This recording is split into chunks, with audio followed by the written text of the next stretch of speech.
Yo, what's poppin'? It's Kendrick motherfucking Lamar. Hey, what's happening, homie? This T.I.P., man. Yo, what's up? This Big Boy. Y'all know what time it is. Live from the West Coast. You already know you checking out Hard Knock TV. You heard? Yeah, what up, though? This is Common, and right now you checking out Hard Knock TV. You watching Hard Knock TV, you understand? Learn that you yacht. Baby, you summertime fine. I let you get on top, I be the underline. I'm trying to get beside you like the number 9 dime. You fine as hell. I guess I met you for a reason, only time can tell. About a week ago, Yes. you made the announcement. Yeah. Cold World, Sideline Story, September 27th. Yes. Tell me a little bit about the album name and Yeah. the second part of it. What's the Sideline Story part? Even probably on the last interview, I'm sure you asked me what's the name of the album, and I didn't say it. Because the albums went through at least 7, 8 names. And all for different reasons, and all just trying to figure out what felt right. I was waiting until it felt right.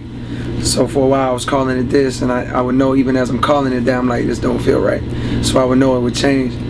So that's why I would never say a name, is because it didn't feel right, and I knew I was liable to change it. Like, it's almost like writing a movie, and you might not know the title of the movie until, like, you're writing a screenplay, and you might not get the title of the screenplay till you write a certain line, and then you're like, that's the title.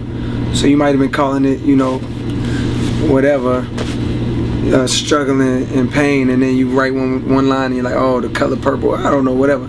So that's how it was for me. I was just waiting on that name. And Cold World was something I had came up with. Of course, I've been saying Cold World for a minute, but I was thinking, like, man, that would be a great album title. But then something was telling me, like, it don't feel complete. Like, it doesn't really tell what I think the album is about. It felt like a mixtape title.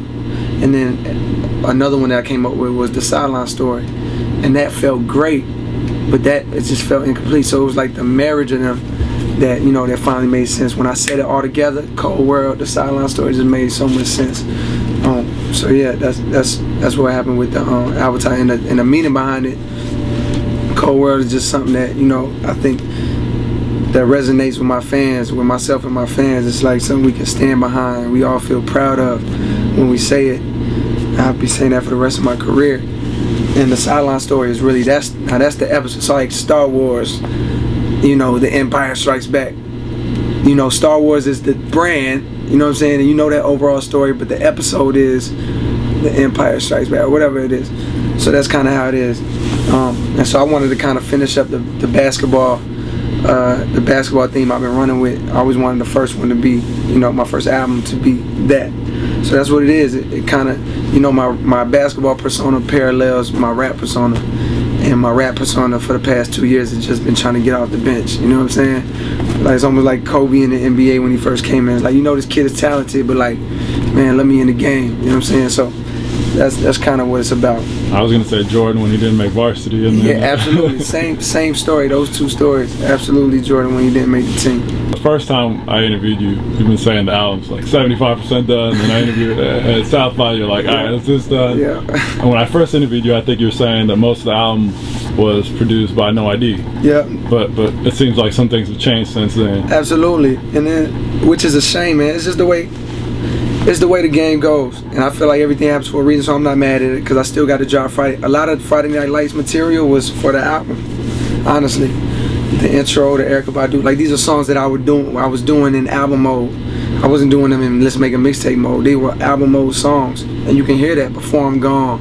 You can hear these songs are album quality songs, but I had so many songs and so much time had went by since I got to share music that I had to put out Friday Night Lights. But there's songs that might not ever get heard because so much time has passed. It's a No ID. There's so many No ID songs that I got that might, that aren't gonna make the album now because I have more music, but are still great. And could have been, when I talked to you, I distinctly remember when I talked to you last time, I could have put out an album right then and there.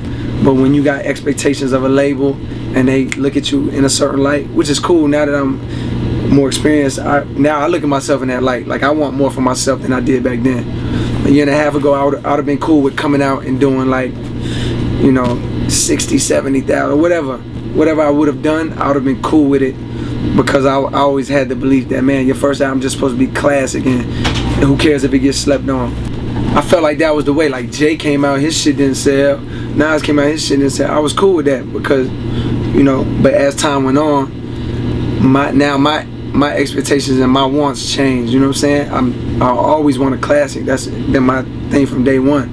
And, you know, now I also want to, you know, I want to play ball over there too, because I want to show the world that I'm not boxed in. Like, there's nothing, you can't box me in. You can't just put me over here. I'm not just gonna be that guy. I'm gonna be that guy and that guy. I'm gonna be all these people because I want to be. You know what I'm saying? So that's what happened. We could have dropped the album then, but I think the label's expectations, you know, was not what would have happened. You know what I'm saying? Now we're getting a little closer to what's going to actually, you know, what they expect and what I expect now. How much of the album would you say is self-produced?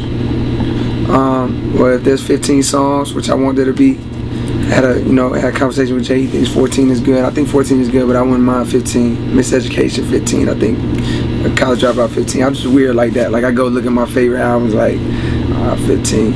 And but if there's 15 songs, then I produce 11, 10 or 11 or whatever. Wow. Yeah, at least 10. I've seen in a lot of blogs people are saying that it feels like you have something to prove. Not only do you want to have an album that has very little guest appearances, but you also want to produce a lot of the album.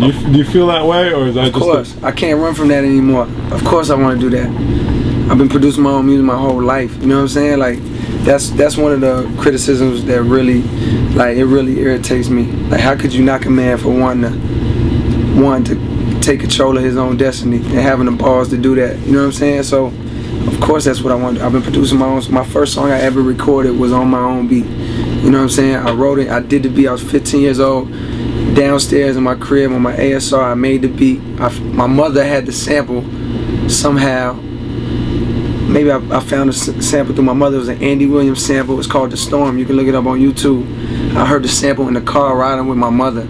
I took the CD. I took it downstairs. I put it in to the CD player that I had hooked up to the beat machine. I made the beat. I got the story in my mind. So this is what I've been doing. You know what I'm saying? So I'm not gonna go see Swizz Beatz, who is he's incredible, legendary. But I'm not gonna panic and be like, oh man, I'm not on the radio. Let me go see Swizz. Let me go see Timbaland. I'm gonna fight that as long as I can, because I want to. Of course, I want to do it myself. And you know what I'm saying? I would rather go out swinging. You know what I'm saying? I'd rather fail on my own. You know what I'm saying? And, you know, I'm just that type of person. So, of course, I got something to prove. I got a lot of things to prove, and that production is one of them. Sean was one of them. She said she was loving him, but only fucking him cause he had some funds coming in. He couldn't see it though. She was cheating and he didn't even know. He even bought a crib with the scheming hoe. And a ride, mad jewels, mad clothes, mad shoes. And to show his commitment, he got a name tattoo. I gotta hand it to her. She had her stuff planned out, but watch what happened when the luck ran out. What goes around comes around. What goes up must come down. You up now, but you'll get yours somehow, someday, in some way, shape, or form. Revenge is coming. No way to escape the storm. The last 2 years, from an outside perspective, it seems like Jay's been really hands off and just kind of let you do your thing. Yeah. From behind, is that the same also behind closed doors, or is it a different relationship? But it's a different relationship, but it's but of course it picked up.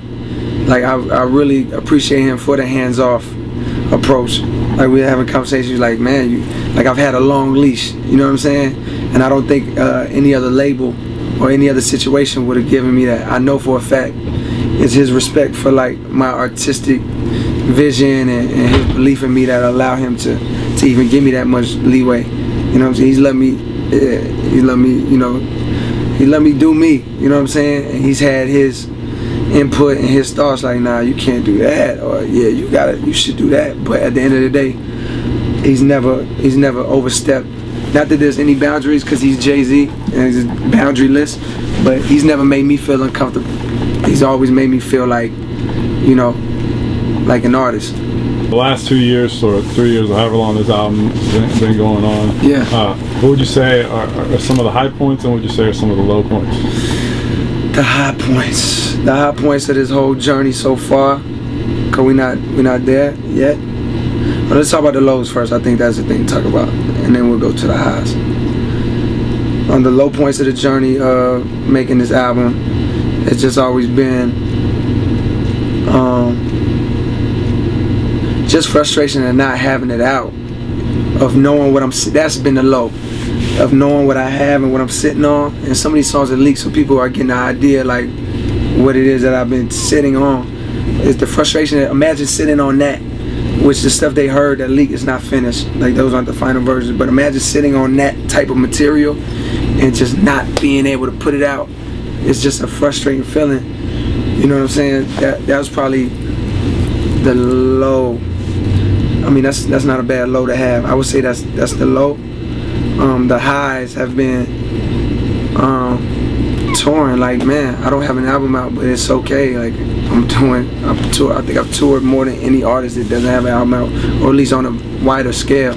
Not just my own sold out shows in different cities, but like the level, arenas, even though I'm opening up arenas overseas, Europe shows, or whatever the case is. So I think that's been a high point, touring, and then also putting the music out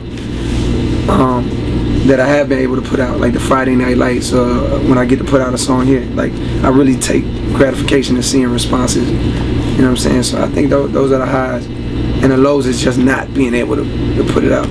I'm sure there's another low, but I didn't want to get that deep. I say that for after the album comes out. Speaking of frustrations, I know Lost Ones leaked. It seemed like you're a little upset that leaked. Yep, that one hurt, man, because I've been holding on to that for a second.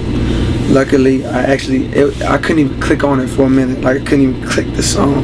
First of all, it was a bunch of, I already know the songs that are next to leak. You know what I'm saying? Because I know who has what, and I knew they had Lost Ones. But just to see it come out and like not come out how you want it, it's whack, because you want your fans, you want it to work how it worked. I want it to work how it worked for me. When I get the album, it's like, that's how it was when I was coming up. Like, I get the album, then I hear everything fresh and new. Like, oh, did you hear? Now it's like you get the album, you've heard 8. You know what I'm saying? You still love it, because now you get to hear it in complete form. Like Kanye's album, when he dropped, I want my fans to experience it how I want them to experience it, like, all together. So I got fans out there that's like, I'm not doing it. I'm not listening to the Lost Ones. And I got some that can't help it. I don't blame them.